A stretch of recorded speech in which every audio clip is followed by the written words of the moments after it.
Crescimento Espiritual. Por A. W. Pink, de 1886 a 1952. Traduzido, adaptado e editado por Silvio Dutra. 1. Introdução. O nome que geralmente é dado ao nosso assunto pelos escritores cristãos é o de crescimento na graça, que é uma expressão escritural, sendo encontrada em Pedro 3,18. Mas parece-nos que, a rigor, o crescimento na graça se refere apenas a um único aspecto ou ramo do nosso tema. Para que o seu amor seja mais e mais abundante, Filipenses 1 verso 9, trata de outro aspecto e a vossa fé cresce muitíssimo, 2 Tessalonicenses 1 verso 3, com outra ainda. Parece então que crescimento espiritual é um termo mais abrangente e inclusivo e cobre com mais precisão a mais importante e desejável conquista. Mas, seguindo a verdade em amor, cresçamos em tudo naquele que é a cabeça, Cristo. Efésios 4 verso 15.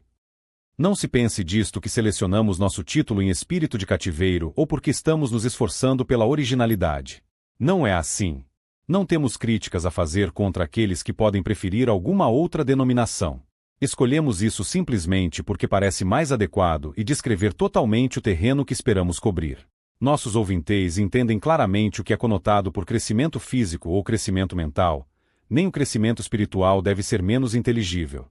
Este assunto é profundamente importante. Primeiro, devemos procurar entender corretamente o ensinamento do Espírito sobre esse assunto. Parece haver comparativamente poucos que o fazem, e a consequência é que o Senhor é roubado de grande parte do louvor que lhe é devido, enquanto muitos de seu povo sofrem muita angústia desnecessária. Porque muitos cristãos andam mais pelos sentidos do que pela fé, medindo-se mais por seus sentimentos e humores do que pela palavra, sua paz de espírito é grandemente destruída e sua alegria de coração diminuiu muito. Não poucos santos são seriamente perdedores através de equívocos sobre este assunto.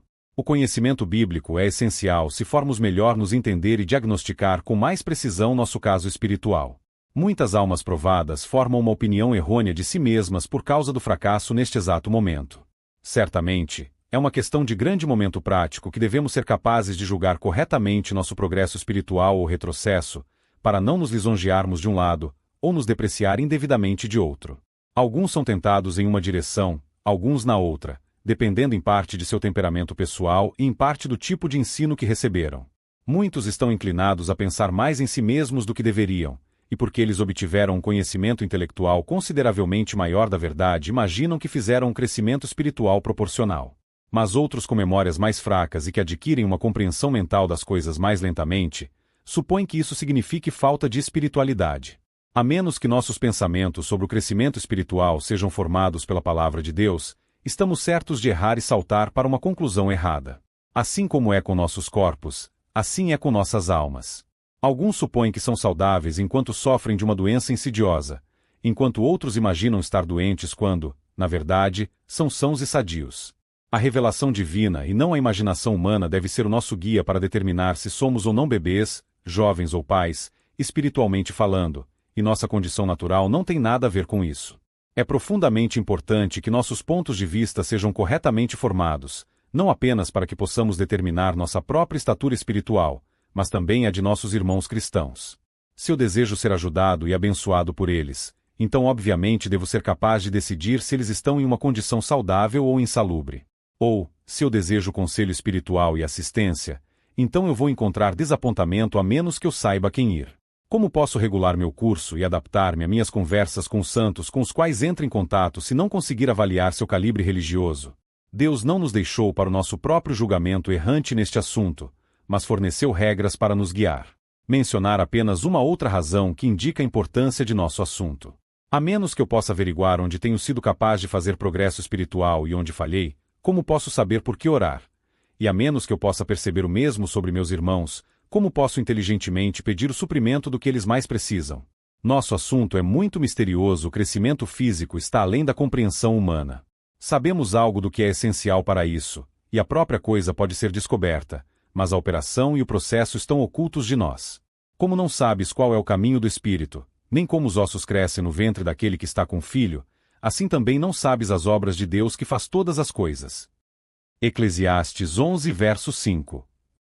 Quanto mais o crescimento espiritual deve ser incompreensível. O início de nossa vida espiritual está envolto em mistério, João 3 verso 8.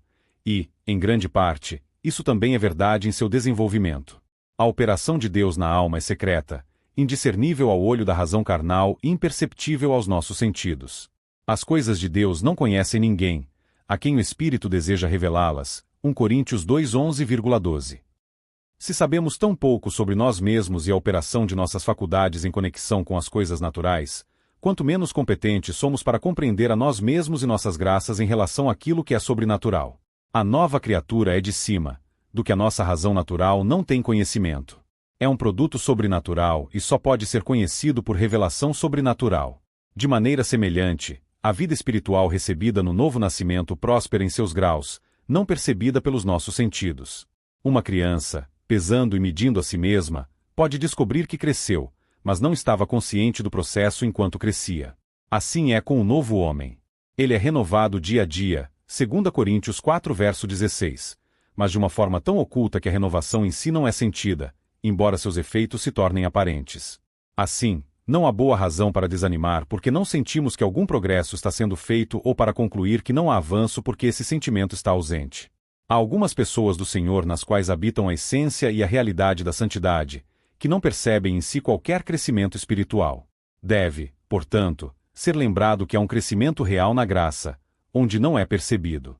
Não devemos julgar isso pelo que experimentamos em nós mesmos, mas pela palavra. É um assunto para ser exercido pela fé.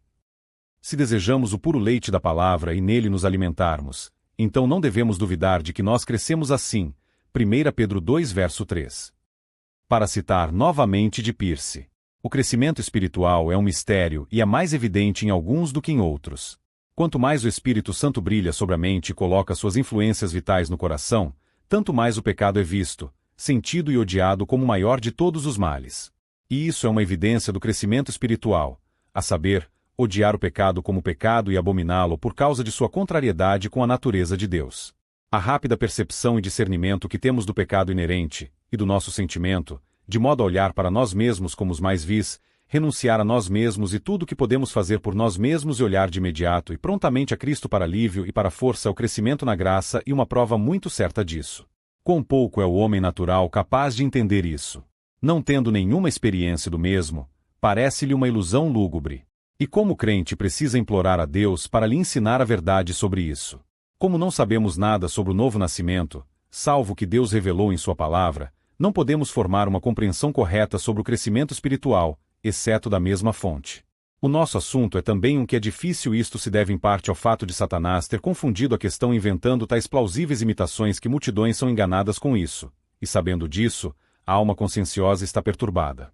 Sob certas influências e de vários motivos, as pessoas são induzidas repentina e radicalmente a reformar suas vidas, e sua ausência das formas mais grosseiras de pecado, acompanhada por uma zelosa execução dos deveres comuns da religião, é muitas vezes confundida com conversão e progresso genuínos na vida cristã. Estes são os joios que se assemelham tanto ao trigo que muitas vezes são indistinguíveis até a colheita. Além disso, há uma obra da lei, bastante distinta dos efeitos salvadores causados pelo Evangelho, que em seus frutos tanto externos como internos não podem ser distinguidos de uma obra da graça, exceto pela luz da Escritura e do ensino do Espírito. Os terrores da lei chegaram ao poder para a consciência de muitos, produzindo convicções pungentes de pecado e horrores da ira vindoura, lançando muita atividade nas obras de justiça, mas resultando em nenhuma fé em Cristo e nenhum amor por Ele.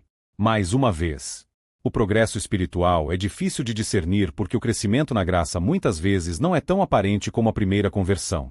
Em muitos casos, a conversão é uma experiência radical da qual estamos pessoalmente conscientes e de que uma lembrança vívida permanece conosco. É marcado pela mudança revolucionária em nossa vida. Foi quando nos sentimos aliviados da intolerável carga de culpa e da paz de Deus que perpassa todo o entendimento que possuía nossas almas. Ele estava sendo trazido das terríveis e totais trevas espirituais da natureza para a maravilhosa luz de Deus, ao passo que o crescimento espiritual é apenas o desfrute de mais graus dessa luz.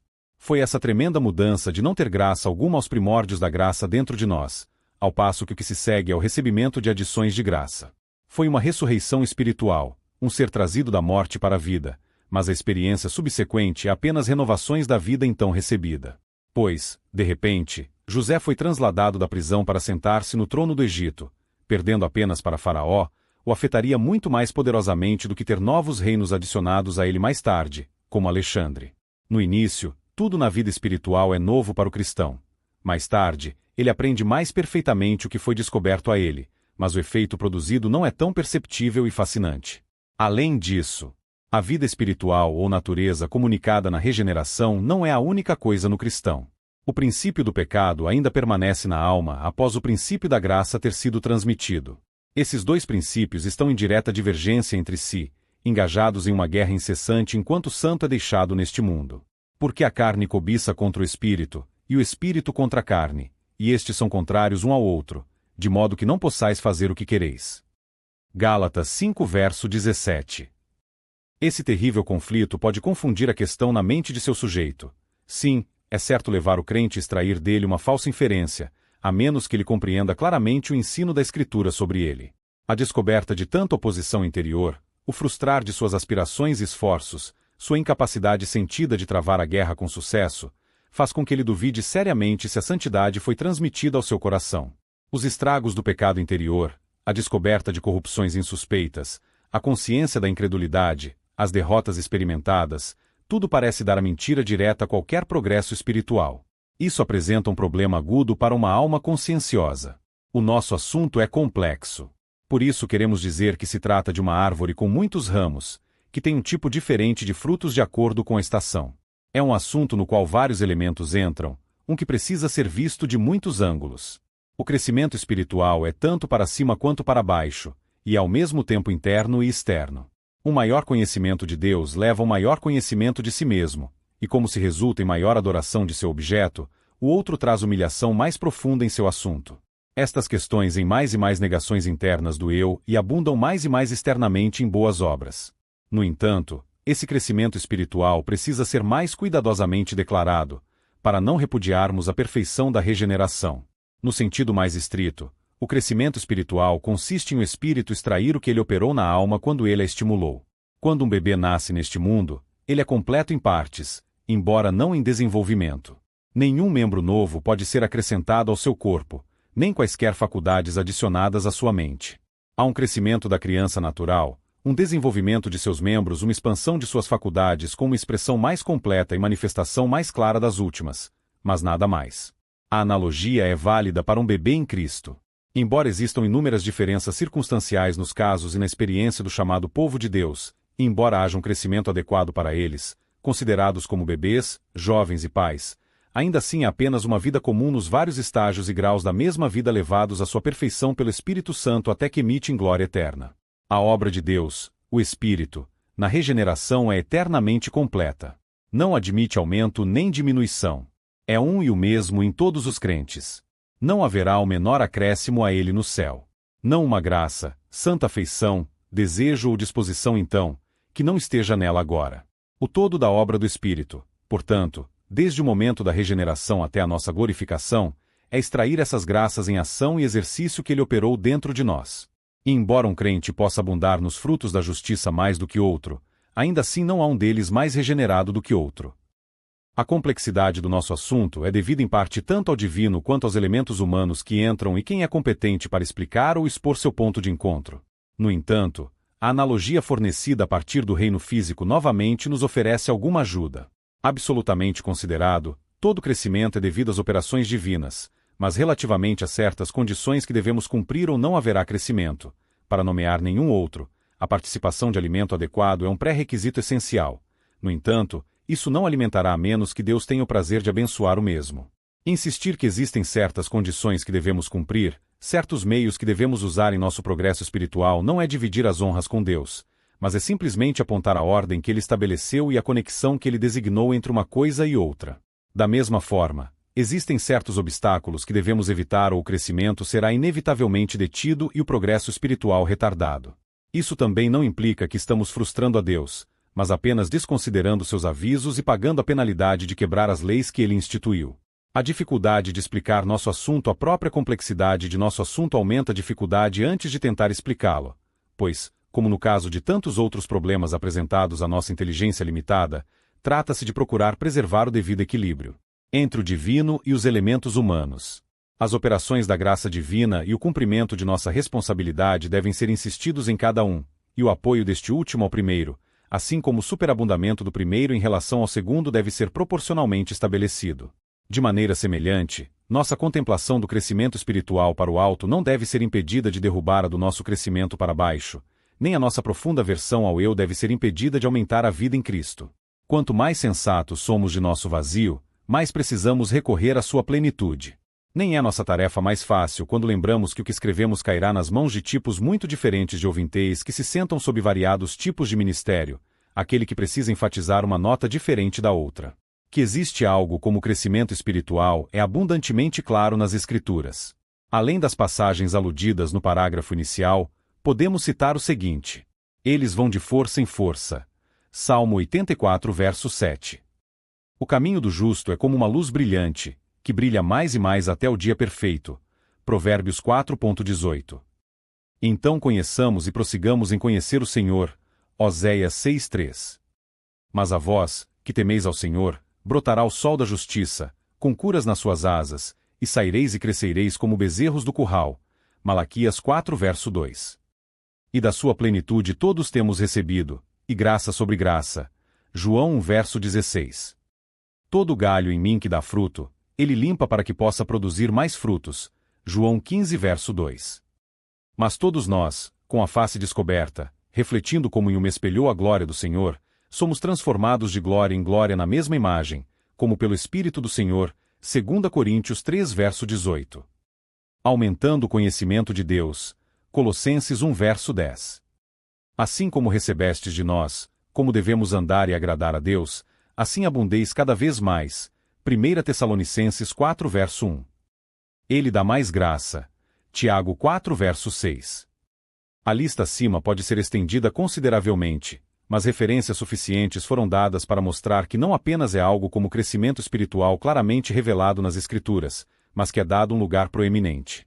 Permita que o ouvinte observe devidamente a variedade de expressões que são empregadas pelo Espírito para apresentar esse progresso ou desenvolvimento, preservando-nos, assim, de uma concepção muito circunscrita, mostrando-nos as multifacetas das mesmas. Alguns deles se relacionam com o que é interno, outros com o que é externo. Alguns deles descrevem as operações divinas, outros os atos e exercícios necessários do cristão. Alguns deles mencionam o aumento da luz e do conhecimento, outros de aumento da graça e da força, e ainda outros de maior conformidade com Cristo e fecundidade. É assim que o Espírito Santo preservou o equilíbrio e é por nossa observação cuidadosa que seremos mantidos longe de uma ideia estreita e unilateral do que consiste o crescimento espiritual. Se for dada a devida atenção a esta descrição variada, seremos impedidos de cometer erros dolorosos, e os mais capacitados a nos testarmos ou medirmos e descobrirmos a estatura espiritual que alcançamos. Este é um tema intensamente prático. Do que foi apontado nos últimos parágrafos, será visto que este é um assunto intensamente prático. Não é pouca coisa que devamos ser capazes de chegar à clara compreensão daquilo em que o crescimento espiritual realmente consiste, e assim sermos libertos de confundi-lo com mera fantasia. Se houver condições que devemos cumprir para fazer progresso, é muito desejável que nos familiarizemos com o mesmo e depois traduzamos esse conhecimento em oração. Se Deus designou certos meios e auxílios, quanto mais cedo aprendermos o que eles são e fizermos uso diligente deles, melhor para nós. E se há outras coisas que atuam como impedimentos e são prejudiciais ao nosso bem-estar, quanto mais somos colocados em guarda, menos provável é que sejamos impedidos por eles.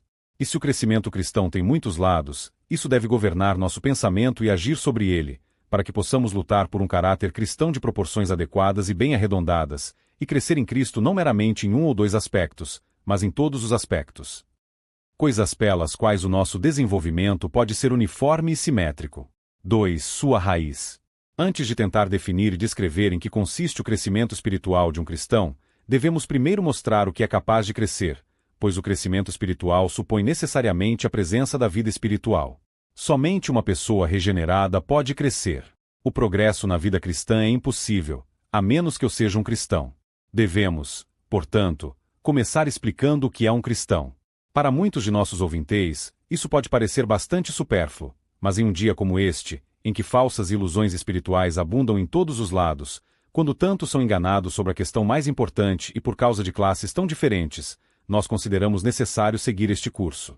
Não nos atrevemos a admitir que todos os nossos ouvinteis são cristãos no sentido bíblico desse termo, e pode agradar ao Senhor usar o que estamos prestes a escrever para dar luz a alguns que ainda estão na escuridão. Além disso, pode ser o meio de permitir que alguns cristãos reais, agora confusos, vejam o caminho do Senhor mais claramente. Nem será de todo inútil, esperamos, mesmo para aqueles mais plenamente estabelecidos na fé. 3 tipos de cristãos. Em termos gerais, existem 3 tipos de cristãos. Feitos por pregadores, feitos por eles mesmos e feitos por Deus. No primeiro estão incluídos não apenas aqueles que foram aspergidos na infância e, assim, tornaram-se membros de uma igreja, embora não admitidos em todos os seus privilégios, mas aqueles que atingiram a idade da responsabilidade e são induzidos por alguma pressão evangelística para fazer uma profissão. Este negócio de alta pressão é em diferentes formas e em graus variados, de apelos para as emoções pelo qual multidões são induzidas a avançar. Sob ele incontáveis milhares cujas consciências nunca foram sondadas e que não tinham noção de sua condição perdida diante de Deus foram persuadidos a fazer a coisa viril, alistar-se sob a bandeira de Cristo, unir-se ao povo de Deus em sua cruzada contra o diabo. Brotam em uma noite e sobrevivem pouco tempo, pois são sem raiz. Similares também são a grande maioria produzida sob o que é chamado de trabalho pessoal, que consiste de uma espécie de casa de botão individual, e é conduzido ao longo das linhas usadas por viajantes comerciais que procuram fazer uma venda forçada. A classe self-made é composta daqueles que foram advertidos contra o que acabou de ser descrito acima, e temerosos de serem iludidos por tais vigaristas religiosos, eles determinaram resolver o assunto diretamente com Deus na privacidade de seus próprios quartos ou algum ponto isolado. Tinha sido dado a eles para entender que Deus ama a todos, que Cristo morreu por toda a raça humana, e que nada é requerido deles senão fé no Evangelho. Pela fé salvadora, eles supõem que o mero assentimento intelectual, ou aceitação de tais declarações, como são encontradas em João 3,16 e Romanos 10, verso 13, é tudo o que se pretende. Não importa que João 2 versos 23 e 24 declare que muitos creram em seu nome, mas Jesus não se confiou a eles, que muitos creram nele, mas por causa dos fariseus eles não confessaram para que não fossem excluídos da sinagoga, porque amavam mais o louvor dos homens do que o louvor de Deus, o que mostra o quanto seu crer valia a pena. Imaginando que o homem natural é capaz de receber a Cristo como Salvador pessoal, eles fazem a tentativa, não duvidam de seu sucesso, se regozijam, e ninguém pode abalar sua certeza de que agora são cristãos verdadeiros. Ninguém pode vir a mim a menos que o Pai, que me enviou, o atraia. João 6 verso 44. Aqui está uma declaração de Cristo que não recebeu sequer assentimento mental pela vasta maioria da cristandade. É demasiado degradante para a carne encontrar a aceitação daqueles que desejam pensar que o estabelecimento do destino eterno de um homem está inteiramente dentro de seu próprio poder. Aquele homem caído está totalmente à disposição de Deus e é completamente intragável para um coração desalentado. Vir a Cristo é um ato espiritual e não natural, e uma vez que os não regenerados estão mortos em pecados, eles são completamente incapazes de qualquer exercício espiritual. Vir a Cristo é o efeito de a alma ser feita para sentir sua necessidade desesperada dele, do entendimento ser iluminado para perceber sua adequação para um pecador perdido, das afeições sendo extraídas de modo a desejá-lo. Mas como pode alguém cuja mente natural é inimizade contra Deus ter algum desejo por seu filho? Cristãos feitos por Deus são um milagre da graça, os produtos da obra divina, Efésios 2.10. Eles são uma criação divina, trazida à existência por operações sobrenaturais. Com o novo nascimento, somos capacitados para a comunhão com Jeová Triuno, pois é a fonte de novas sensibilidades e atividades. Não é a nossa velha natureza tornada melhor e excitada em atos espirituais, mas em vez disso, algo é comunicado que não estava lá antes. Esse algo participa da mesma natureza de seu Criador. O que é nascido do Espírito é Espírito, João 3 verso 6, e como ele é santo, então aquilo que ele produz é santo. É o Deus de toda graça que nos traz da morte para a vida, e portanto, é um princípio de graça que ele concede à alma, e dispõe a frutos que lhe são agradáveis. A regeneração não é um processo prolongado, mas instantâneo, ao qual nada pode ser acrescentado nem retirado, Eclesiastes 3 verso 14. É o produto de um decreto divino. Deus fala e é feito, e o assunto disto torna-se imediatamente uma nova criatura. A regeneração não é o resultado de qualquer magia clerical, nem o indivíduo que a experimenta é ativo nela. Ele é o receptor passivo e inconsciente dela. Disse a verdade encarnada. Que não nasceram do sangue, a hereditariedade não faz contribuição para isso, pois Deus regenerou pagãos cujos ancestrais foram durante séculos idólatras grosseiros, nem da vontade da carne, pois antes deste divino despertar a vontade daquela pessoa era inveteradamente oposta a Deus, nem da vontade de um homem, o pregador era incapaz de se regenerar, muito menos outros. Mas de Deus, João 1 verso 13, por seu poder soberano e onipotente. E novamente Cristo declarou: o vento assopra onde quer e ouves o seu som, os seus efeitos são manifestos, mas não podes dizer de onde vem nem para onde vai, a sua causa e operação estão inteiramente acima de tudo, um mistério não finito, que a inteligência possa resolver. Assim é com todo aquele que é nascido do Espírito. João 3. 8. Não em certos casos excepcionais, mas em todos que experimentam o mesmo. Tais declarações divinas estão tão longe da maioria dos ensinamentos religiosos do dia como a luz está das trevas. A palavra cristão significa um ungido, como o Senhor Jesus é o ungido ou o Cristo. Esse foi um dos títulos atribuídos a ele no Antigo Testamento. Os reis da terra se estabeleceram e os governantes tomaram conselho juntos contra o Senhor e contra o seu ungido ou Cristo. Salmos 2 verso 2 e Atos 2 versos 26 e 27. Ele é assim designado porque Deus ungiu a Jesus de Nazaré com o Espírito Santo, Atos 10.38, para a indução em seu ofício e para o seu cumprimento.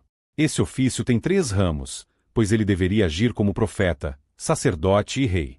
E no Antigo Testamento encontramos isto prefigurado na unção dos profetas de Israel, 1 Reis 19 verso 16, seus sacerdotes, Levítico 8.30, e seus reis, 1 Samuel 10 verso 1, 2 Samuel 2 verso 4.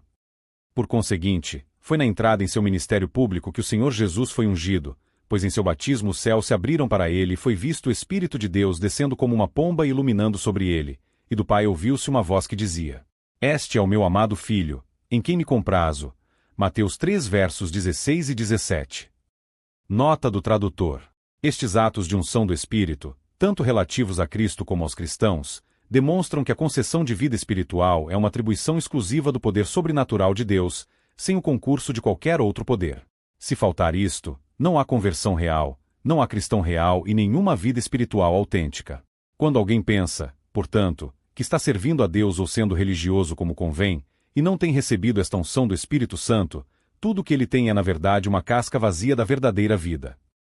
O Espírito de Deus havia chegado a outros antes disso, mas nunca como ele agora veio sobre o Filho encarnado, porque Deus não dá o Espírito por medida a ele, João 3 verso 34, por ser o Santo, não havia nada nele para se opor ao Espírito ou entristecê-lo, mas tudo para o contrário.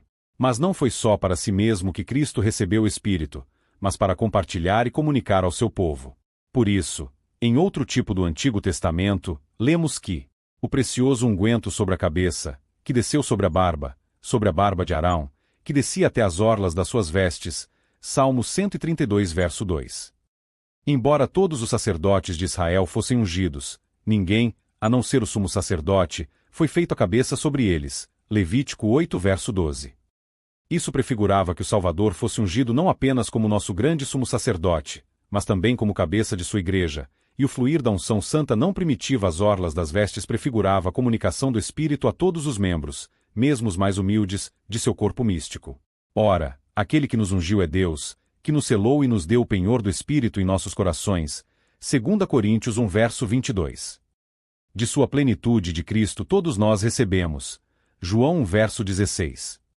Quando os apóstolos foram cheios do Espírito Santo e começaram a falar em outras línguas conforme o Espírito lhes concedia que falasse no dia de Pentecostes, e alguns escarneceram, Pedro declarou isto é o que foi dito pelo profeta Joel e concluiu afirmando que Jesus tinha sido exaltado à destra de Deus e tendo recebido do Pai aquilo que derramou sobre eles.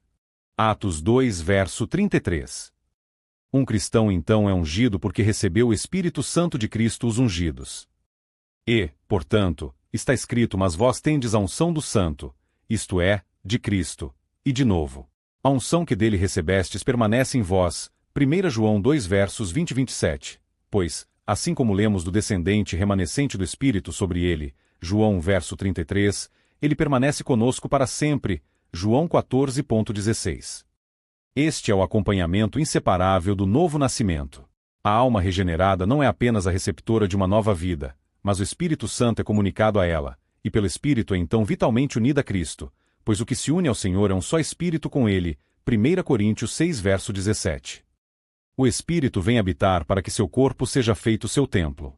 É por esta unção ou habitação que a pessoa regenerada é santificada, ou separada para Deus, consagrada a Ele, e dada um lugar no santo sacerdócio que é qualificado para oferecer sacrifícios espirituais aceitáveis a Deus por Jesus Cristo, 1 Pedro 2 verso 5. Assim, o santo é nitidamente distinto do mundo, pois se alguém não tem o Espírito de Cristo, ele não é dele, Romanos 8:9. O Espírito é a marca ou selo de identificação.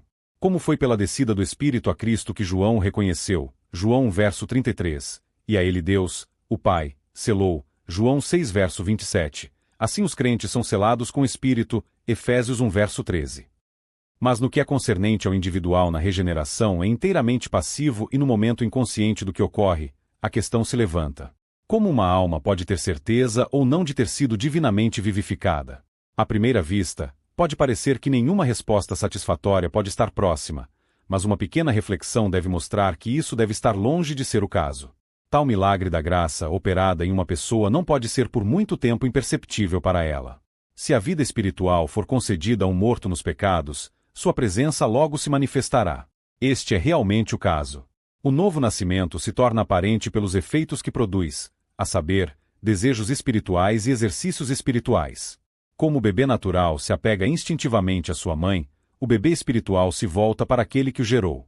A autoridade de Deus é sentida na consciência, a santidade de Deus é percebida pela compreensão iluminada, desejos por ele se agitam dentro da alma. Sua maravilhosa graça agora é fracamente percebida pelo coração renovado. Uma consciência pungente daquilo que se opõe à glória de Deus, um senso de nossa pecaminosidade como não foi experimentado antes. O homem natural, tudo que ele é como uma criatura caída pelo primeiro nascimento, não recebe as coisas do Espírito de Deus, pois são loucura para ele, nem ele pode conhecê-las, porque elas são espiritualmente discernidas. 1 Coríntios 2:14. Por nenhum esforço próprio, por nenhuma educação universitária, por nenhum curso de instrução de religiões ele pode obter qualquer conhecimento espiritual ou vital de coisas espirituais. Eles estão totalmente fora do alcance de suas faculdades. O amor próprio cega. O autoprazer o prende às coisas do tempo e dos sentidos. A não ser que um homem nasça de novo, ele não pode ver o reino de Deus. Ele pode obter um conhecimento nocional dele, mas até que o milagre da graça ocorra em sua alma, ele não pode ter qualquer conhecimento espiritual do mesmo. Os peixes podem viver mais cedo em terra seca ou os pássaros existirem debaixo das ondas do que uma pessoa não regenerada entrar em um conhecimento vital e experimental com as coisas de Deus. O primeiro efeito da vida espiritual na alma é que seu receptor é convencido de sua impureza e culpa. A consciência é vivificada e há uma percepção penetrante da poluição pessoal e da criminalidade. A mente iluminada vê algo da terrível malignidade do pecado, como sendo em sua própria natureza contrária à santidade de Deus, e em sua essência nada mais que uma rebelião arrogante contra ele. Daí surge uma aversão a isso como uma coisa muito vil e repugnante.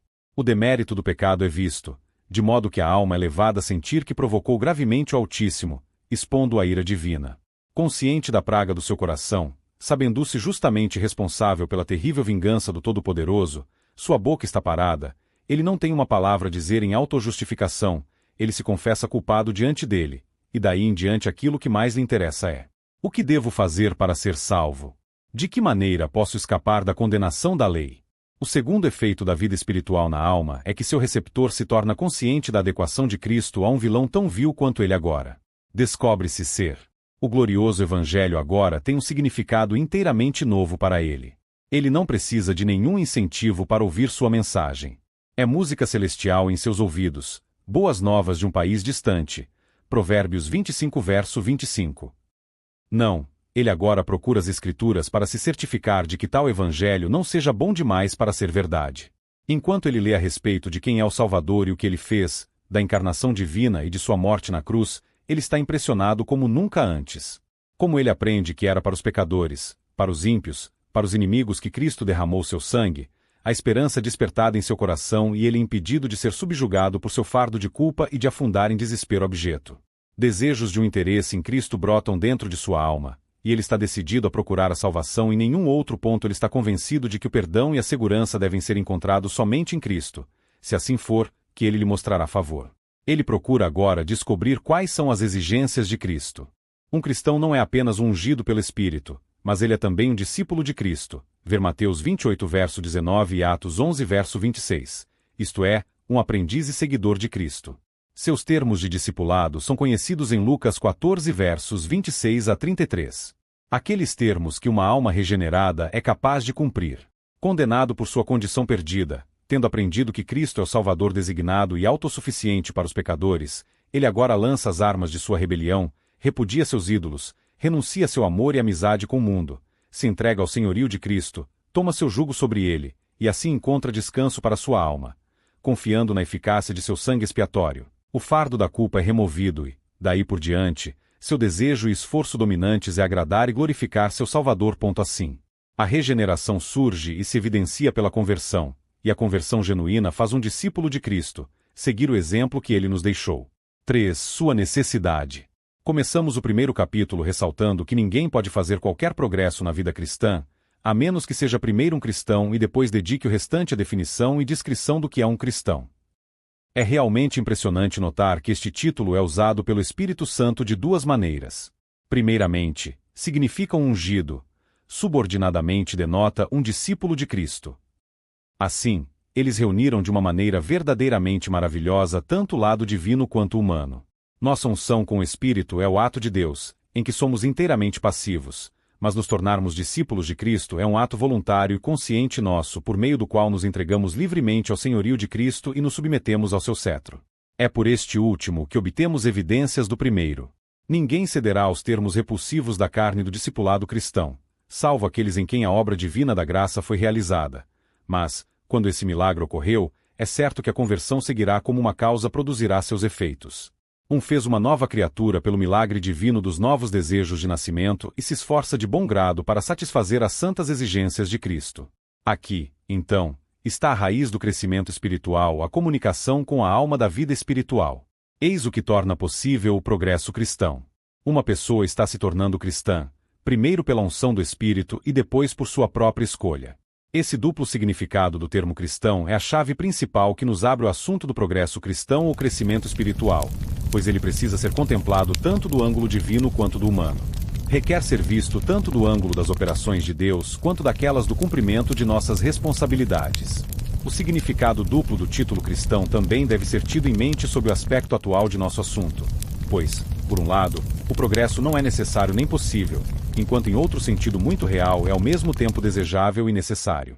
A unção de Deus não é suscetível de melhoria, sendo perfeita, mas nosso discipulado é tornar-se mais inteligente e produtivo de boas obras. Muita confusão resultou de ignorar essa distinção, e vamos dedicar o restante deste capítulo ao lado negativo, apontando os aspectos em que o progresso ou o crescimento não se concretizam. O progresso cristão não significa avançar no favor de Deus. O crescimento do crente na graça não ajuda nem um pouco na estima de Deus. Como poderia, já que Deus é o doador de sua fé e aquele que realizou todas as nossas obras em nós? Isaías 26 verso 12. A consideração favorável de Deus por seu povo originou-se não em qualquer coisa neles, real ou prevista. A graça de Deus é absolutamente livre, sendo exercício espontâneo do seu próprio mero bom prazer. A causa de seu exercício está inteiramente dentro de si mesmo. A graça de propósito de Deus é a boa vontade que Ele tinha para o seu povo desde toda a eternidade. Quem nos salvou e nos chamou com um chamado santo, não de acordo com nossas obras, mas segundo o seu próprio propósito e graça que nos foi dada. Em Cristo Jesus antes do mundo começar. 2 Timóteo 1 verso 9. E a graça dispensadora de Deus é apenas a execução de seu propósito, ministrando a seu povo. Assim lemos. Deus dá mais graça. Sim, que Ele dá mais graça. Tiago 4 verso 6. É inteiramente gratuito, soberanamente outorgado, sem qualquer indução encontrada em seu objeto. Além disso, tudo que Deus faz e concede ao seu povo é por amor a Cristo. Não é de modo algum uma questão de seus méritos, mas dos méritos de Cristo ou o que Ele mereceu por eles. Como Cristo é o único caminho pelo qual podemos nos aproximar do Pai, então Ele é o único canal através do qual a graça de Deus flui para nós.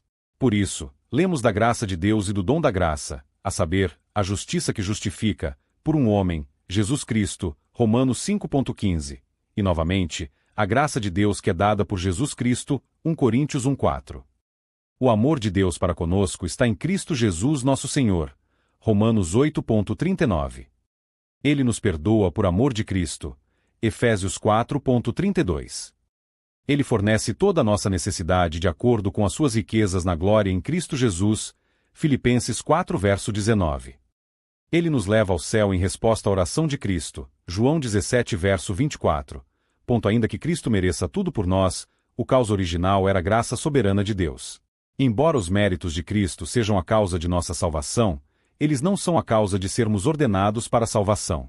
Eles são a causa de comprar todas as coisas decretadas a nós, mas elas não são a causa que primeiro moveu a Deus para decretar estas coisas para nós. Thomas Godwin. O cristão não é aceito por causa de suas graças, pois as próprias graças, como o nome delas denota, são concedidas a ele pela graça divina, e não são alcançadas por nenhum esforço de sua parte. E tão longe destas graças sendo a razão pela qual Deus o aceita, elas são os frutos de seu ser escolhido em Cristo antes da fundação do mundo, e por forma de decreto, abençoado com todas as bênçãos espirituais nos lugares celestiais em Cristo, Efésios 1 versos 13 e 4. Resolva então, em sua mente de uma vez por todas, meu ouvinte, que o crescimento na graça não significa crescer no favor de Deus. Essa é essencialmente uma ilusão papista e, apesar de ser uma criatura lisonjeira, é horrivelmente um Cristo desonrado. Visto que os eleitos de Deus são aceitos no amado, Efésios 1 verso 6, é impossível que qualquer mudança subsequente realizada ou alcançada por eles pudesse torná-los mais excelentes em sua estima ou avançá-los em seu amor. Quando o Pai anunciou a respeito da palavra encarnada, este é o meu Filho amado, não com quem mas em quem me comprazo. Ele estava expressando seu deleite em toda a eleição da graça, pois ele estava falando de Cristo em sua pessoa, como o último Adão, como chefe de seu corpo místico. O cristão não pode nem aumentar nem diminuir no favor de Deus, nem pode qualquer coisa que ele faz ou deixa de fazer alterar ou afetar, no menor grau, sua posição perfeita em Cristo. Contudo, não se deduza daí que sua conduta seja de pouca importância ou que os procedimentos de Deus com ele não tenham relação com sua caminhada diária. Evitando o conceito romanista dos méritos humanos, devemos estar atentos contra a licenciosidade antinomiana. Como governador moral deste mundo, Deus toma nota de nossa conduta, e de várias maneiras manifesta sua aprovação ou desaprovação. Não reteria coisa boa aos que andam em retidão, Salmo 84 verso 11. Mas aos seus Deus diz que os teus pecados te negaram as coisas boas, Jeremias 5 verso 25. Assim também, como pai ele mantém disciplina em sua família e quando seus filhos são refratários ele usa a vara, Salmo 89 versos 3 a 33. Manifestações especiais do amor divino são concedidas aos obedientes, João 14 versos 21 e 23, mas são retidas dos desobedientes e descuidados. 2. O progresso cristão não denota que o trabalho de regeneração foi incompleto. Grande cuidado deve ser tomado em afirmar esta verdade do crescimento espiritual, para não repudiarmos a perfeição do novo nascimento. Devemos repetir aqui, em substância, o que foi apontado no primeiro artigo. Quando uma criança normal nasce naturalmente neste mundo, o bebê é uma entidade inteira, completa em todas as suas partes, possuindo um conjunto completo de membros corporais e faculdades mentais. O progresso cristão não denota que o trabalho de regeneração estava incompleto. Grande cuidado deve ser tomado em afirmar esta verdade do crescimento espiritual, para não repudiarmos a perfeição do novo nascimento. À medida que a criança cresce, há um fortalecimento de seu corpo e mente, um desenvolvimento de seus membros e uma expansão de suas faculdades, com um uso mais completo de um e uma manifestação mais clara do outro. No entanto, nenhum novo membro ou faculdade adicional é ou pode ser adicionado a ele. É precisamente assim espiritualmente. A vida espiritual ou natureza recebida no novo nascimento contém em si todos os sentidos, Hebreus 5 verso 14, e graças, embora estes possam ser nutridos e fortalecidos, e aumentados pelo exercício, mas não pela adição, não no céu. Em si. Eu sei que tudo quanto Deus faz é para sempre. Nada pode ser feito nem algo tirado disso. Eclesiastes 3 verso 14. O bebê em Cristo é tão verdadeiramente, completamente filho de Deus quanto o pai mais amadurecido em Cristo. Regeneração é uma mudança mais radical e revolucionária do que a glorificação. Uma é a passagem da morte para a vida, a outra é uma entrada na plenitude da vida. Um é trazer à existência o novo homem que segundo Deus é criado em justiça e verdadeira santidade, Efésios 4 verso 22. O outro é um alcance para a plena estatura do novo homem. Um é uma tradução para o reino do amado Filho de Deus, Colossenses 1 verso 13. O outro, uma indução aos privilégios mais elevados daquele reino. Uma é a geração de nós para a vida, 1 Pedro 1 verso 3, a outra é a realização dessa esperança. Na regeneração a alma é feita uma nova criatura em Cristo, para que as coisas velhas já passaram, eis que todas as coisas se fizeram novas. 2 Coríntios 5 verso 17. A alma regenerada é participante de toda a graça do Espírito, de modo que ele é completo em Cristo, Colossenses 2 verso 10, e nenhum crescimento na terra ou glorificação no céu pode torná-lo mais que completo. 3. O progresso cristão não obtém um título para o céu. O título perfeito e irrevogável de todo crente está nos méritos de Cristo.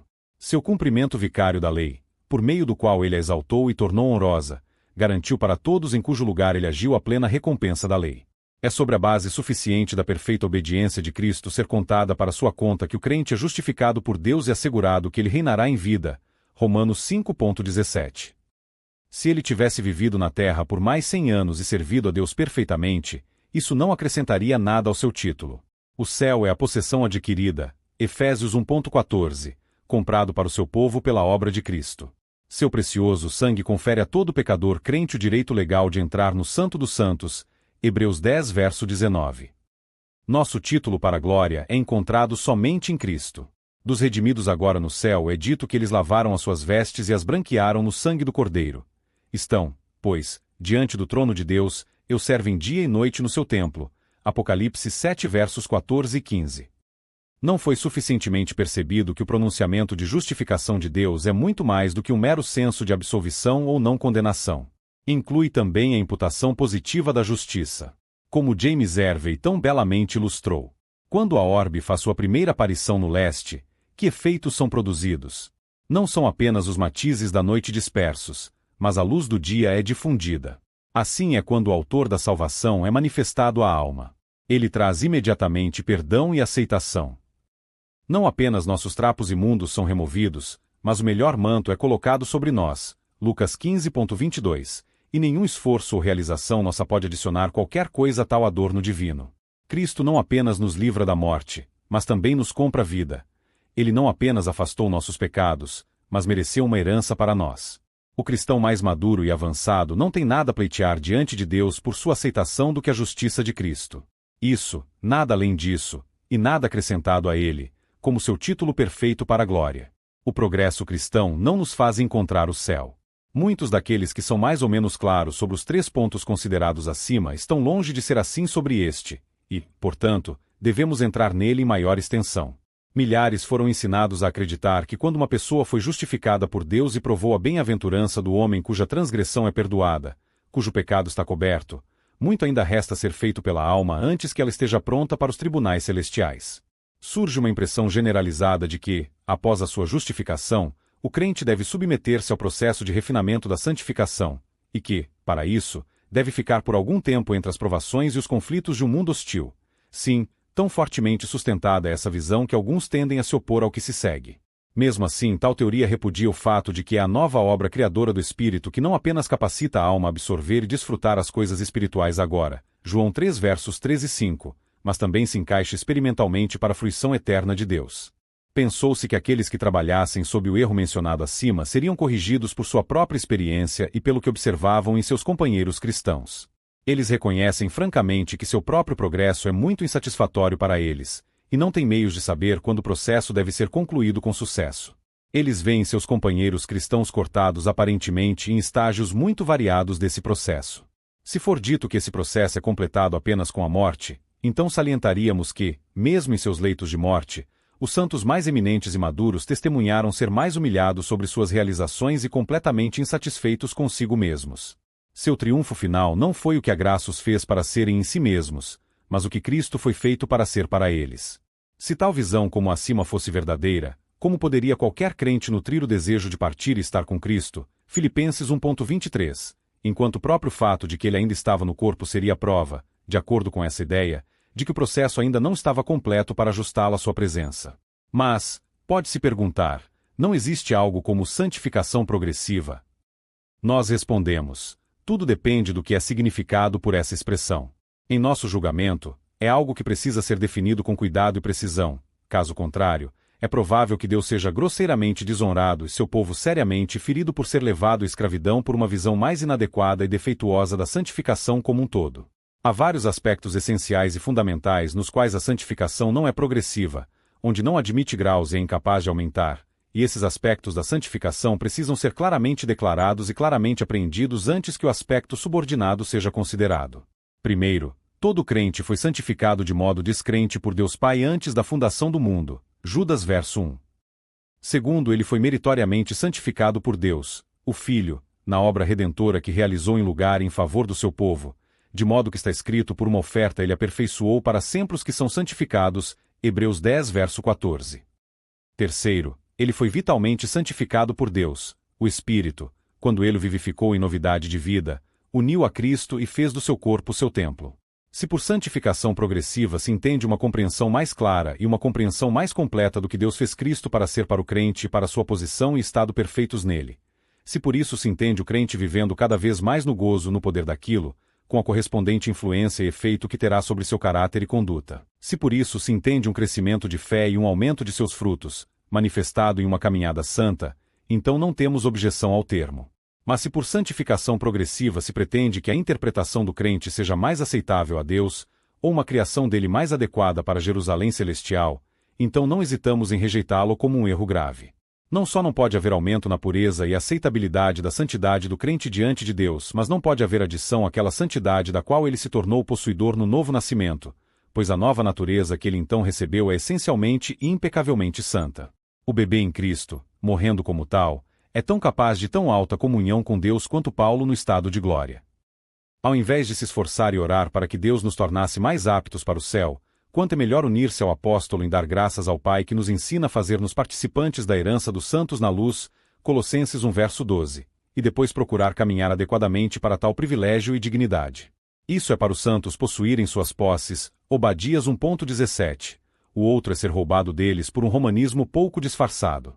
Antes de apontar em que consiste o encontro do cristão para o céu, notemos que o céu é aqui denominado toda herança. Ora, uma herança não é algo que adquirimos por autonegação e mortificação, nem comprado por nossos próprios trabalhos ou boas obras. Ao contrário, é aquilo a que legitimamente temos sucesso em virtude de nosso relacionamento com outro. Primeiramente, é aquilo que uma criança consegue em virtude de seu relacionamento com seu pai, ou como filho de um rei da coroa. Neste caso, a herança é nossa em virtude de sermos filhos de Deus. Pedro declara que o Pai nos gerou para uma viva esperança, para uma herança incorruptível e incontaminada, e que não se apaga. 1 Pedro 1 verso 4. Paulo também fala do Espírito Santo testemunhando com o nosso espírito que somos filhos de Deus, e em seguida, aponta. E se filhos, então herdeiros, herdeiros de Deus e co-herdeiros com Cristo. Romanos 8 versos 16 e 17. Se inquirirmos mais distintamente, o que é essa herança dos filhos de Deus? O próximo versículo, Colossenses 1 verso 13, nos diz: é o reino do amado Filho de Deus. Aqueles que são co-herdeiros com Cristo devem compartilhar seu reino. Ele já nos fez reis e sacerdotes para Deus, Apocalipse 1 verso 5, e a herança dos reis é uma coroa, um trono, um reino. A bem-aventurança que está diante dos remidos não é meramente ser súditos do Rei dos Reis, mas sentar-se com ele em seu trono, reinar com ele para sempre. Romanos 5 verso 17, Apocalipse 22 4. Tal é a maravilhosa dignidade de nossa herança. Quanto à sua extensão, somos co-herdeiros com aquele a quem Deus designou herdeiro de todas as coisas, Hebreus 1 2. Nosso destino está ligado a ele. O que a fé dos cristãos deve superar seus sentimentos, conflitos e experiências e possuir suas posses. O título do cristão para a herança é a justiça de Cristo imputada a ele, em que, então, consiste o seu encontro. Primeiro, uma vez que é um encontro para a herança, eles devem ser filhos de Deus, e isso eles são feitos no momento da regeneração. Segundo, uma vez que é a herança dos santos, eles devem ser santos, e também eles são no momento em que creem em Cristo, pois eles são então santificados pelo próprio sangue em que eles têm o perdão dos pecados, Hebreus 13 verso 12. Terceiro, uma vez que é uma herança na luz, eles devem ser feitos filhos da luz, e isso também eles se tornam quando Deus os chamou das trevas para sua maravilhosa luz. 1 Pedro 2. 9. Nem é essa característica apenas de certos santos especialmente favorecidos. Todos vós sois filhos da luz. 1 Tessalonicenses 5 verso 5. Já que a herança consiste em um reino eterno, há uma ordem para desfrutá-lo, devemos ter a vida eterna, e isso também todo cristão possui. Aquele que crê no Filho de Deus tem a vida eterna. João 3 verso 36. Porque todos sois filhos de Deus pela fé em Cristo Jesus. Gálatas 3 verso 28. Eles são crianças no nome, mas não na natureza? Que pergunta! Poder-se-ia supor que eles têm um título para uma herança, e ainda assim, não haveria um padrão para isso, o que estaria dizendo que nossa filiação era uma ficção e não uma realidade. Muito diferente é o ensino da palavra de Deus. Declara que nos tornamos seus filhos nascendo de novo. João 1 verso 13. E a regeneração não consiste na melhoria ou purificação gradual da velha natureza, mas na criação de uma nova. Tampouco está se tornando filhos de Deus num processo demorado, mas em algo instantâneo. O Todo-Poderoso, seu agente, é o Espírito Santo, e obviamente o que é nascido dele não precisa melhorar ou aperfeiçoar. O novo homem é ele mesmo criado em retidão e verdadeira santidade, Efésios 4 verso 22, e certamente não pode precisar de uma obra progressista para ser operada nele. É verdade que a velha natureza opõe todas as aspirações e atividades dessa nova natureza, e, portanto, enquanto o crente permanecer na carne, ele é chamado pelo Espírito a mortificar as obras do corpo. Apesar de doloroso e confuso conflito, a nova natureza permanece incontaminada pela vileza em meio à qual ele habita.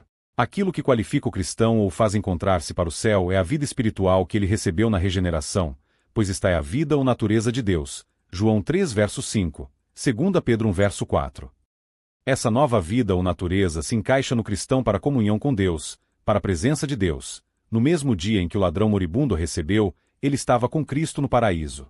É verdade que, enquanto somos deixados aqui, sua manifestação é obscurecida, como o raio de sol brilhando através do vidro opaco. No entanto, o raio de sol em si não é escuro, embora pareça que é por causa do meio impróprio pelo qual passa. Mas deixe que o vidro opaco seja removido e ele aparecerá imediatamente em sua beleza. Assim é com a vida espiritual do cristão.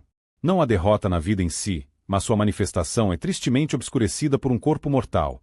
Tudo o que é necessário para o aparecimento de suas perfeições é a libertação do meio corrupto através do qual ela age agora. A vida de Deus na alma faz com que uma pessoa se reúna para a glória. Nenhuma conquista nossa, nenhum crescimento na graça que experimentamos, pode servir-nos para o céu mais do que pode nos dar o direito a ela. 2. Se a regeneração dos cristãos for completa, se a sua santificação eficaz for efetuada, se eles já estiverem preparados para o céu, então por que Deus ainda os deixa aqui na terra? Por que não levá-los à sua presença imediata assim que nascem de novo? Nossa primeira resposta é: não há-se sobre isso. A Escritura distinta e expressamente afirma que mesmo agora os crentes são completos em Cristo, Colossenses 2.10, que ele aperfeiçoou para sempre os que são santificados, Hebreus 10.14, que eles são feitos para a herança dos santos na luz, Colossenses 1 verso 12, e mais do que completo, perfeito e conhecer nenhum jamais será. Quanto ao motivo pelo qual Deus, geralmente, embora nem sempre, deixa o bebê em Cristo neste mundo por um período mais longo ou mais curto. Mesmo que nenhuma razão satisfatória possa ser sugerida, isso não invalidaria em menor grau o que foi demonstrado, por quando qualquer verdade é claramente estabelecida, uma centena de objeções não pode pôr de lado. No entanto, embora não pretendamos compreender a mente de Deus, as consequências a seguir são mais ou menos óbvias. Ao deixar seu povo aqui por uma temporada, a oportunidade é dada para Deus manifestar seu poder de guardar, não somente em um mundo hostil, mas ainda no pecado que habita os crentes. 2. Demonstrar a suficiência de sua graça para apoiá-los em sua fraqueza. 3. Para manter um testemunho para si mesmo em uma cena que jaz na fraqueza. 4. Expor sua fidelidade em suprir todas as suas necessidades no deserto antes de chegarem a Canaã. 5. Expor sua sabedoria aos anjos. 1 Coríntios 4 verso 9, Efésios 3 verso 10. 6. Atuar como sal na preservação da raça do suicídio moral, pela influência purificadora e restritiva que exercem. 7. Para tornar evidente a realidade de sua fé, confiando nele em provações mais agudas e negativas dispensações. 8. Dar-lhes uma ocasião para glorificá-lo no lugar onde o desonraram. 9. Pregar o evangelho aos que são seus eleitos, mas em incredulidade. 10. Provar que eles o servirão em meio a circunstâncias mais desvantajosas. 11. Aprofundar seu apreço pelo que ele preparou para eles. 12. Ter comunhão com Cristo que suportou a cruz antes de ser coroado de glória e honra. Antes de mostrar por que o progresso cristão é necessário, lembremos ao ouvinte mais uma vez a significação dupla do termo cristão, a saber, ungido e discípulo de Cristo, e como isso fornece a chave principal para o assunto diante de nós, insinuando sua duplicidade. Sua unção com o Espírito de Deus é um ato de Deus no qual ele é inteiramente passivo, mas se tornar um discípulo de Cristo é um ato voluntário próprio, no qual ele se rende ao senhorio de Cristo e resolve ser governado por ele. Somente quando isso for devidamente lembrado, seremos preservados do erro de ambos os lados quando passarmos de um aspecto do nosso tema para outro. Como o duplo significado do nome cristão aponta tanto para as operações divinas quanto para a atividade humana, assim, no progresso do cristão, devemos manter diante de nós o exercício de Deus em soberania e no cumprimento de nossa responsabilidade. Assim, de um ângulo, o crescimento não é necessário nem possível, de outro é desejável e requerido. É deste segundo ângulo que agora vamos ver o cristão, estabelecendo suas obrigações nele. Vamos ilustrar o que foi dito acima sobre o duplo aspecto desta verdade por meio de alguns comentários simples sobre um verso bem conhecido. Ensina-nos, pois, a contar nossos dias para que possamos aplicar nossos corações à sabedoria. Salmos 90, verso 12. Em primeiro lugar, isso implica que, em nossa condição caída, somos desobedientes, propensos a seguir um curso de loucura, e tal é o nosso estado atual por natureza. Em segundo lugar, implica que o povo do Senhor teve uma descoberta feita a eles de seu caso lastimável e estão conscientes de sua incapacidade pecaminosa de corrigir o mesmo, que é a experiência de todos os regenerados. Terceiro, significa possuir uma verdade humilhante, um clamor a Deus por capacitação. Eles imploram para serem ensinados a serem realmente capacitados. Em outras palavras, é uma oração por permitir a graça. Quarto, expressa o fim em vista. Para que possamos aplicar nossos corações à sabedoria, realizar nosso dever, cumprir nossas obrigações, nos comportar como filhos da sabedoria. A graça deve ser melhorada, transformada em boa conta. Todos nós sabemos o que se entende por uma pessoa aplicar sua mente aos seus estudos, ou seja, que ele recolhe seus pensamentos errantes, concentra sua atenção no assunto diante dele, concentra-se nele. Igualmente evidente é a pessoa aplicar sua mão a um trabalho manual, a saber, que ele começa a trabalhar, se dedica ao trabalho antes dele, esforça-se seriamente para fazer um bom trabalho. Em qualquer dos casos, há uma implicação. No primeiro, que lhe foi dada uma mente sã, no segundo que ele possui um corpo saudável. E em conexão com ambos os casos, é universalmente reconhecido que um deve empregar sua mente e o outro sua força corporal. Igualmente óbvio deve ser o significado e a obrigação de aplicar nossos corações à sabedoria. Isto é, diligentemente, fervorosamente, sinceramente, faça da sabedoria nossa busca e ande em seus caminhos. Como Deus deu um novo coração na regeneração, é para ser assim empregado. Se Ele nos estimulou em novidade de vida, então devemos crescer em graça. Se Ele nos criou novas criaturas em Cristo, devemos progredir como cristãos. Como isso será lido por classes tão amplamente diferentes de ouvintes e estamos ansiosos para ajudar a todos, devemos considerar aqui uma objeção, para a remoção da qual citamos o renomado John Owen. Será dito que, se não apenas o início da graça, santificação e santidade de Deus, mas o seu cumprimento e o aumento dela também são dele, e não apenas em geral, mas que todas as ações de Deus em graça, e todo ato disto, seja um efeito imediato do Espírito Santo, então que necessidade há de que nós devemos tomar qualquer dor nessa coisa nós mesmos, ou usar nossos próprios esforços para crescer em graça e santidade como somos ordenados? Se Deus opera a si mesmo em nós e sem a sua operação eficaz em nós, nada podemos fazer, não resta lugar para nossa diligência, dever ou obediência. Resposta 1. Essa objeção devemos esperar encontrar a cada momento. Os homens não acreditarão que haja uma coerência entre a graça eficaz de Deus e nossa obediência diligente. Isto é, eles não acreditarão no que é claro, claramente, distintamente revelado na Escritura, e que é adequado para a experiência de todos os que verdadeiramente acreditam, porque eles não podem, pode ser, compreendê-lo dentro da esfera da razão carnal. 2. Deixe o apóstolo responder a esta objeção por esta vez. O seu divino poder nos deu todas as coisas que dizem respeito à vida e à piedade, através do conhecimento daquele que nos chamou à glória e à virtude, por meio do qual nos são dadas grandes e preciosas promessas para que por elas possamos ser participantes da natureza divina, tendo escapado da corrupção que está no mundo através da luxúria. 2 Pedro 1 versos 3 e 4.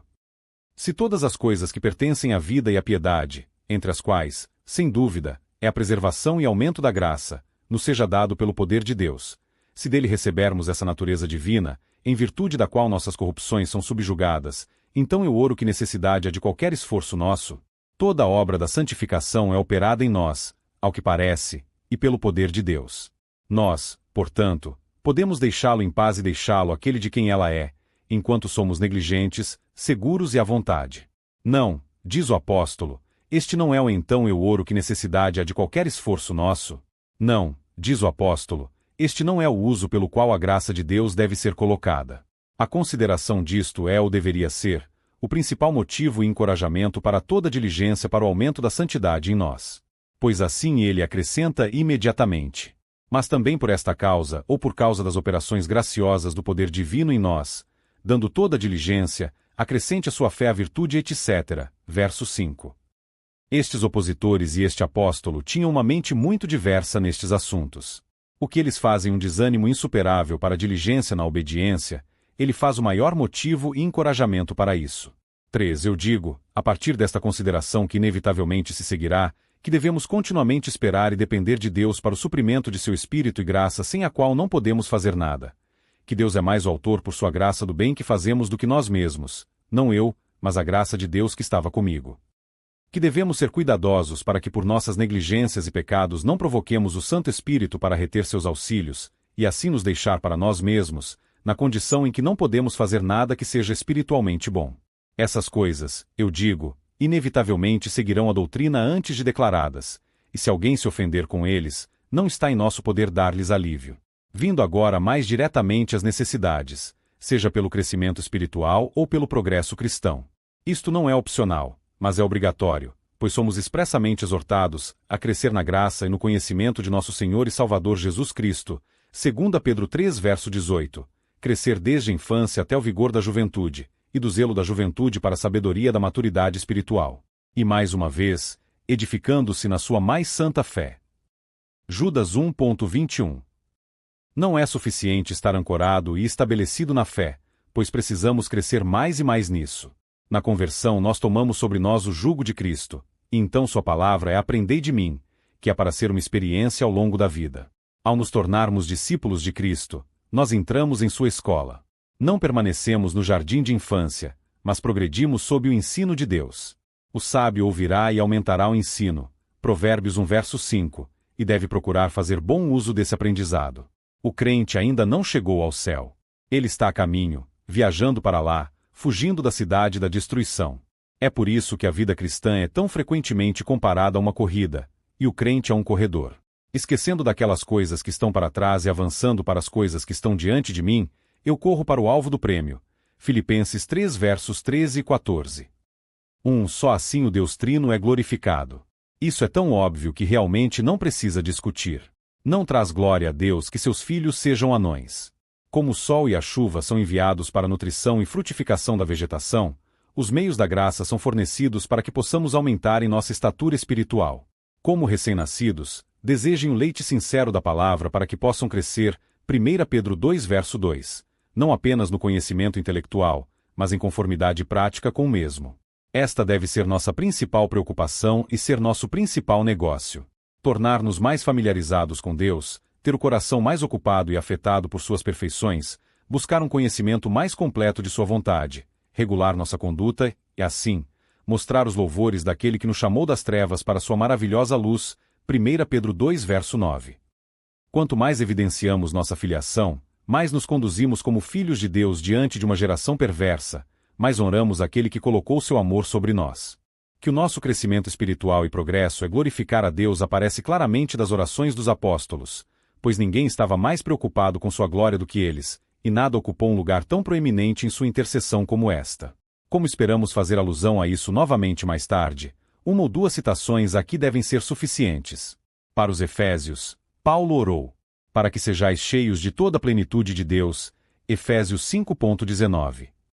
Para os Filipenses, para que o seu amor seja mais e mais abundante, no conhecimento e em todo julgamento, sendo cheio dos frutos da justiça, Filipenses 1 versos 9 a 11. Para os Colossenses, para que andeis digno do Senhor a todo o agrado, sendo frutífero em toda boa obra e crescendo no conhecimento de Deus, Colossenses 1 versos 10 e 11. A partir do qual aprendemos que é nosso privilégio e dever obter mais visões espirituais das perfeições divinas, gerando em nós um crescente deleite sagrado nele, tornando nossa caminhada mais aceitável. Deve haver uma crescente familiaridade com a excelência de Cristo, avançando em nosso amor a Ele e nos exercícios mais vivos de nossas graças. 2. Só assim damos prova de nossa regeneração. Nisto meu Pai é glorificado, em que deis muito fruto, assim sereis os meus discípulos, João 15 verso 8. Isso não significa que nos tornamos os discípulos de Cristo como resultado da nossa fecundidade, mas que manifestamos que somos seus por nosso fruto. Aqueles que não dão fruto não têm união vital com Cristo, como a figueira estéril, estão sob sua maldição. Muito solene é isso e, por tal critério, cada um de nós deve medir a si mesmo. Aquilo que é produzido pelo cristão não é restrito ao que, em muitos círculos, é chamado de serviço ou trabalho pessoal, mas se refere àquilo que resulta do exercício de todas as graças espirituais. Assim, amai os vossos inimigos, abençoai os que vos amaldiçoam, Fazei o bem aos que vos odeiam e orai por aqueles que vos maltratam e perseguem, para que sejais filhos de vosso Pai que está nos céus.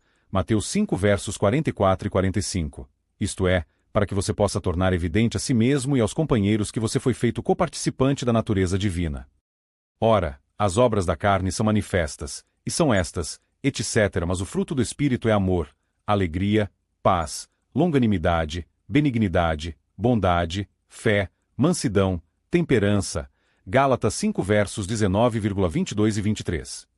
A referência não é diretamente ao que o Espírito Santo produz, mas aquilo que nasce do Espírito ou nova natureza da qual ele é o autor. João 5:6. Isto é evidente a partir de suas ações contra as obras da carne ou velha natureza. É por meio desse fruto, essas adoráveis graças, que os regenerados tornam manifesta a presença de um princípio sobrenatural dentro deles. Quanto mais esses frutos abundam, mais claras são as evidências de que nascemos de novo. A ausência total de tais frutos provaria que nossa profissão era vazia. Muitas vezes tem sido apontado por outros que os problemas da carne são designados como obras, pois uma máquina pode produzir tais coisas, mas aquilo que o Espírito produz é fruto vivo em contraste com obras mortas. Hebreus 6 verso 1, 9 verso 14. Esta frutificação é necessária para evidenciar o novo nascimento. 3. Só assim certificamos que nos tornamos participantes de um chamado eficaz e estamos entre os escolhidos de Deus. Irmãos, diligencieis para confirmar a vossa vocação e eleição. 2 Pedro 1 verso 10, é a exortação divina, uma que confundiu muitos. No entanto, não deveria. Não é para garantir a Deus, o que é impossível, mas para torná-lo mais certo para si e para seus irmãos. E como isso é feito? Ora, ao adquirir uma evidência mais clara e completa do mesmo. Pelo crescimento espiritual, porque o crescimento é a prova de que a vida está presente. Essa interpretação é definitivamente estabelecida pelo contexto. Depois de enumerar as dádivas da graça divina, vivenda. 3, 4, o apóstolo diz: agora aqui está a sua responsabilidade. Por isso mesmo, vós, reunindo toda a vossa diligência, associai com a vossa fé a virtude, com a virtude, o conhecimento, com o conhecimento, o domínio próprio, com o domínio próprio, a perseverança, com a perseverança, a piedade, com a piedade, a fraternidade, com a fraternidade, o amor. Versos 5 a 7. A fé em si é sempre operativa, mas de acordo com diferentes ocasiões e em suas estações, cada uma de suas graças seja exercida e, na proporção que forem, a vida de santidade é promovida na alma e há um crescimento espiritual proporcional. Confronte com Colossenses 3 versos 12 e 13. 4. Só assim adornamos a doutrina que professamos. Tito 2 verso 10. A verdade que afirmamos ter recebido em nossos corações é a doutrina que é segundo a piedade. 1 Timóteo 6 verso 3. E, portanto, quanto mais nossa vida diária for conformada a essa prova mais clara, damos que nosso caráter e conduta é regulado por princípios celestes. É pelos nossos frutos que somos conhecidos. Mateus 7,16. Pois toda boa árvore produz bons frutos. Assim, é somente por sermos frutíferos em toda boa obra, Colossenses 1,10, que tornamos manifesto que somos as árvores do Senhor, Salmo 104 verso 16. Agora sois luz no Senhor, andai como filhos da luz, Efésios 5 verso 8. Não é o caráter de nossa caminhada que nos qualifica para nos tornarmos filhos da luz, mas que demonstra que somos assim. Porque somos filhos daquele que é a luz, 1 João 1 verso 5, devemos evitar a escuridão. Se fomos santificados em Cristo Jesus, 1 Coríntios 1 verso 2, então somente deve proceder de nós como convém a santos, Efésios 5 verso 3. Quanto mais progredimos na piedade, mais adornamos nossa profissão. 5. Só assim experimentamos uma garantia mais genuína. A paz se torna mais estável e a alegria é abundante na proporção em que crescemos na graça e no conhecimento de nosso Senhor e Salvador Jesus Cristo, e nos tornamos mais conformes à sua imagem sagrada. Isto é porque muitos ficam fracos em usar os meios da graça e são tão pouco exercitados sobre crescer em Cristo em todas as coisas, Efésios 4 verso 16, que dúvidas e medos possuem seus corações. Se eles não derem toda diligência para aumentar sua fé, 2 Pedro 1 verso 5, cultivando suas diversas graças, eles não devem se surpreender se estiverem longe de estarem seguros de seu chamado e eleição divinos. É a alma diligente, e não a negligente, que será engordada. Provérbios 13 verso 4. É aquele que tem a consciência da obediência e guarda os mandamentos de Cristo que é favorecido com sinais de amor dele. João 14.21. Há uma conexão inseparável entre sermos levados e adiante pelo Espírito de Deus, o que sugere nossa ocorrência voluntária, e testemunhar com o nosso espírito. Romanos 8 versos 14 e 16. 6. Só assim somos preservados do retrocesso doloroso. Em vista de muito do que foi dito acima, isso deve ser bastante óbvio. O próprio termo retrocesso denota a falha em progredir e avançar. A negação de Cristo por Pedro no palácio do sumo sacerdote foi precedida por ele seguindo de longe, Mateus 26 verso 58, e isso foi registrado para nosso aprendizado e advertência. O mesmo princípio é ilustrado novamente em conexão com a terrível queda de Davi. Embora tenha sido na época em que os reis saem para a batalha, ele estava egoisticamente e preguiçosamente se acalmando e, embora relaxado, sucumbiu à tentação. 1 Samuel 11 versos 1 e 2. A menos que sigamos para conhecer o Senhor e aprendamos a fazer uso da armadura que ele providenciou, nós facilmente seremos vencidos pelo inimigo. Somente quando nossos corações são mantidos saudáveis e nosso afeto é colocado sobre as coisas do alto, seremos impermeáveis às atrações deste mundo. Não podemos estacionar. Se não crescermos, recuaremos.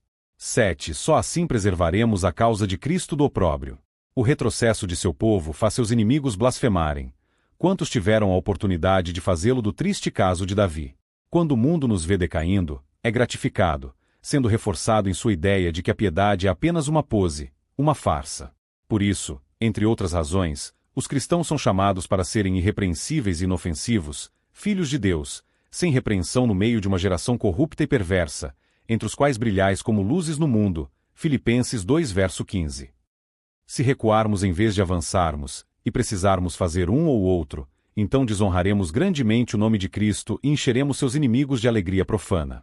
Pelo contrário, é a vontade de Deus que, com o bem, emudeçamos a ignorância dos homens tolos. 1 Pedro 2 verso 15. Quanto mais tempo permanecerem neste mundo, mais aparente deve ser o contraste entre os filhos da luz e aqueles que são filhos do príncipe das trevas. Muito necessário, então, de muitas considerações, é o nosso crescimento na graça.